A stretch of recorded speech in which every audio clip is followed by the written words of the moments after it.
एक संत गंगा के किनारे आश्रम में रहकर शिष्यों को पढ़ाते थे।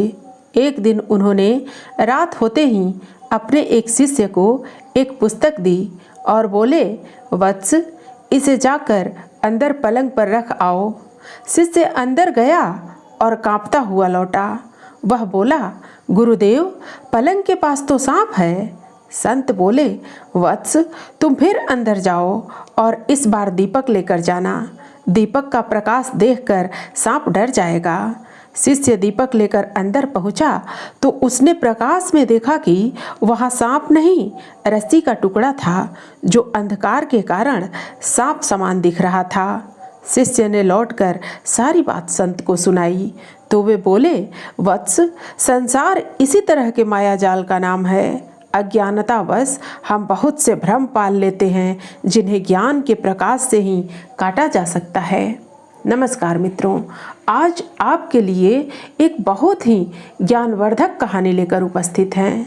आज की कहानी है आसक्ति को त्यागे, जीवन में जागे। हम तुमको पुरस्कार देना चाहते हैं। तुम जो चाहो हमसे मांग सकते हो।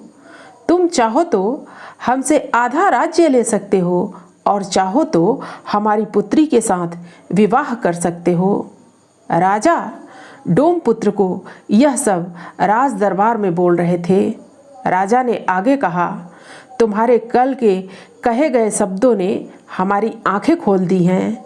हम भी आसक्ति से बंधे हुए हैं, मोह से बंधे हुए हैं, शरीर को सर्वस्व मान बैठे हैं, आत्मा की ओर उन्मुख नहीं हो पा रहे हैं। तुम्हारे प्रेरणाप्रद वचनों से प्रेरित होकर हम तुमको अपना गुरु बनाना चाहते हैं। डोम पुत्र ने कहा, महाराज, यदि आप हमें सचमुच कुछ देना चाहते हैं तो हमें आप जेल का जल्लाद बना दीजिए।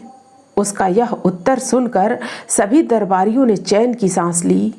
वे लोग पहले परेशान थे कि यदि एक डोम पुत्र राजा का जमाता बन जाए तो फिर हम लोगों को उसे राजा मानना पड़ेगा।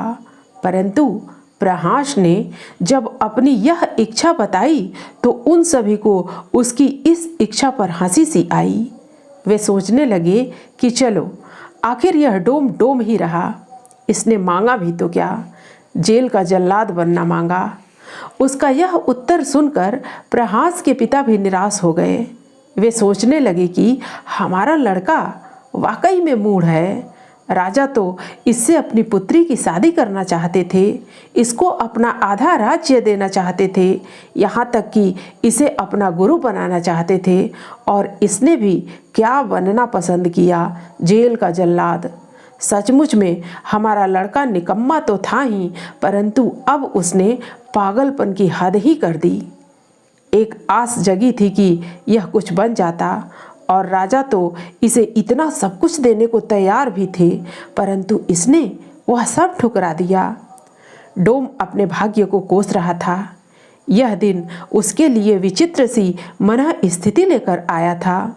जब दिन प्रारंभ हुआ तो उसका मन राजा के साथ हुई बातचीत के कारण सुनहले सपनों से भर गया था।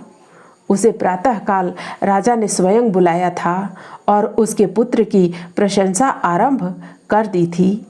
राजा ने उससे कहा था, तुम्हारा लड़का बड़ा ज्ञानी है, गुणी है, गुणवान है। तुम्हारा सौभाग्य है कि तुम्हारे घर में इसने जन्म लिया है। डोम को महाराजा द्वारा उसके लड़के की प्रशंसा करना कुछ समझ में नहीं आया था, परंतु राजा के शब्दों से वह आह्लादित हो उठा था। इस घटना से एक दिन पूर्व डोम को नगर से बाहर जाना पड़ा था। उसने नगर कोतवाल से छुट्टी मांगी और कहा, हम कार्यवश बाहर जा रहे हैं, आज रात की चौकीदारी नहीं कर पाएंगे। कोतवाल ने कहा, तुम न कर पाओ तो ठीक है, किसी को लगा देना, हम तुम्हारी छुट्टी मंजूर कर देंगे। डोम ने उस रात अपने स्थान पर अपने पुत्र को भेज दिया और उससे कहा, तुम्हें ज़्यादा कुछ नहीं करना है, बस जागते रहो कहना है। अगले दिन मैं लौट ही आऊँगा, तब मैं कार्य संभाल लूँगा। डोम अपने पुत्र को निकम्मा समझा करता था, परंतु उसे यह पता नहीं था कि उसका पुत्र एक उच्च स्तरीय आत्मा है। उसे पूर्व जन्म में ही अनेक आध्यात्मिक उपलब्धियां प्राप्त हो चुकी थीं और उसने यह जन्म मात्र कर्मों के क्षय के लिए लिया है। जब वह चौकीदारी करने पहुंचा तो वह पिता की दी गई सीख भूल गया और पूर्व संचित ज्ञान के आधार पर उसने कहना शुरू किया, अरे मनुष्यों, जागो, अपनी आत्मा के प्रति सजग रहो। माया अनेक रूप लेकर ठग रही है। होश मत गंवाओ, आसक्ति को त्यागो, मोह को त्यागो और जागो। यथार्थ निद्रा मोह निद्रा है। मोह और आसक्ति की निद्रा का त्याग करो। ऐसा कहते हुए वह नगर की गली गली में घूमता रहा। उसके शब्दों को सुनकर राजा की नींद खुल गई। उन्हें डोम पुत्र की बातें बड़ी मधुर लगीं। आत्मज्ञान की बातें, आत्मा का इतना सुंदर उल्लेख, जीवन का इतना गहरा दर्शन उन्हें बहुत अच्छा लगा और इसी कारण उन्होंने डोम पुत्र को बुलावा भेजा। राजा ने डोम पुत्र से पूछा, क्या वह ये सब बातें कहीं से सीख करके आया है? डोम पुत्र ने उत्तर दिया, नहीं महाराज, जो सीखा जाता है वह तो उधार का ज्ञान होता है और जो अंतर आत्मा से प्रस्फुटित होता है वही वास्तविक ज्ञान है। राजा ने पुनः प्रश्न किया, तुम्हें यह ज्ञान कैसे प्राप्त हुआ? डोम पुत्र बोला, महाराज, यह ज्ञान तो प्रत्येक आत्मा के भीतर अनादिकाल से संचित है। मात्र माया के छलावे में आकर हम आत्मा को भूल बैठते हैं और शरीर के सुखों की रक्षा में लग जाते हैं। उसके यह कहने पर राजा को भान हुआ कि डोम पुत्र सचमुच ही कोई दिव्य आत्मा है, जिसने किसी विशेष उद्देश्य को पूर्ण करने के लिए डोम के घर में जन्म लिया है। इसलिए राजा ने डोम पुत्र के पिता को भी राज दरबार में बुलावा भेजा और सबके सामने उसे मनचाहा देने का प्रस्ताव रखा। राजा के प्रस्ताव के प्रत्युत्तर में जब डोम पुत्र ने जल्लाद बनने की कामना व्यक्त की तो उससे राजा भी चकित हो उठे। राजा ने उससे पूछा, हम तुमको सब कुछ देना चाहते थे, फिर भी तुमने जेल का जल्लाद बनने की कामना क्यों व्यक्त की? डोम पुत्र ने उत्तर दिया, महाराज, पिछले जन्म में हम गंभीर तपस्वी हुआ करते थे। जब वह शरीर छोड़ने का समय आया तो हमने साधना तपश्चर्या करने काशी जाने का निश्चय किया। सोचा था कि भगवान शिव की आराधना करते हुए आत्म तत्व का ज्ञान प्राप्त करते हुए शरीर छोड़ेंगे।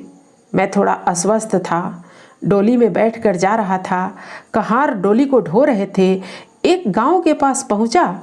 प्यास लगी थी, पानी पीने की इच्छा हुई, वहीं उतर गया। निकट ही डोम की बस्ती थी। वहां एक डोम कन्या पानी लेकर खड़ी थी। उसका अबोध मुख देखकर मेरे मन में उसके प्रति ममत्व जागा और उन्हीं भावों को मन में लिए मेरी मृत्यु हो गई।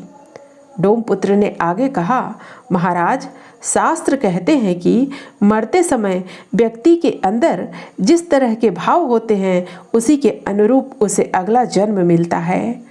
मैं कालांतर में उसी के पुत्र के रूप में पैदा हुआ। पिछले जन्म के शुभ कर्मों के कारण मुझे वह जन्म याद था और साथ ही यह भी भान था कि एक छोटी सी आसक्ति एक नए जन्म का कारण बन जाती है। इसलिए मैं इस जन्म को आत्म तत्व के चिंतन में निमग्न करके लगाना चाहता हूँ। राजा ने कहा, जेल का जल्लाद बनने से वह कैसे संभव हो सकेगा? डोम पुत्र ने कहा, महाराज, जेल में जो अपनी मृत्यु की प्रतीक्षा कर रहे हैं उनकी मनः स्थिति बड़ी विचित्र होती है। उनके अपराध बोध एवं आसक्तियाँ उन्हें पीड़ा देते हैं, मोह के बंधन प्रताड़ित करते हैं। हम समझ सकते हैं कि मृत्यु दंड प्राप्त कैदियों को जीवन कितना निराश कर रहा होगा, कितना दुखी कर रहा होगा, कितने अवसाद में वे जी रहे होंगे। ऐसे लोगों को हम बताएंगे कि जीवन में जो तुमसे गलतियां हुई हैं, जिन अपराधों के कारण तुम्हें सजा मिली है, उन्हें स्वीकारना और भोगना तुम्हारी नियति है।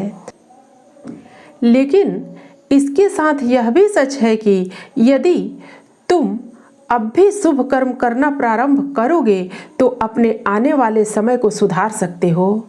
डोमपुत्र आगे बोला, महाराज, हम उन लोगों को बताएंगे कि शरीर के नष्ट होने पर जिसका नाश नहीं होता वह तुम हो, जिसका कभी जन्म नहीं होता न मृत्यु होती है वह तुम हो, जिसे फांसी लगाई जाएगी, जिसे फांसी लगेगी वह तुम नहीं हो, बल्कि यह शरीर है, यही तुमसे विदा लेगा, लेकिन तुम्हारी यात्रा आगे भी होगी। यहाँ पर तुम्हें अपनी मृत्यु को संवारने का मौका है। अंत भला तो सब भला। अगर मृत्यु का क्षण संभल जाए तो सब संभल गया। हम अपराधियों के अंदर विवेक जगाना चाहते हैं और उनके पास जो भी शेष समय है उसका नियोजन प्रायश्चित में विवेकपूर्ण चिंतन करने में करें, प्रार्थना में करें, ताकि अंत समय वे शांत मन से शरीर को छोड़ें। डोमपुत्र का उत्तर सुन राजा सहित राज दरबार में बैठे सभी लोगों की आंखें खुल गईं और वे सभी अपने अपने जीवन को सुधारने के प्रति सजग हो गए। मित्रों, फिर मिलते हैं अगली प्रस्तुति में नए कहानी के साथ। धन्यवाद।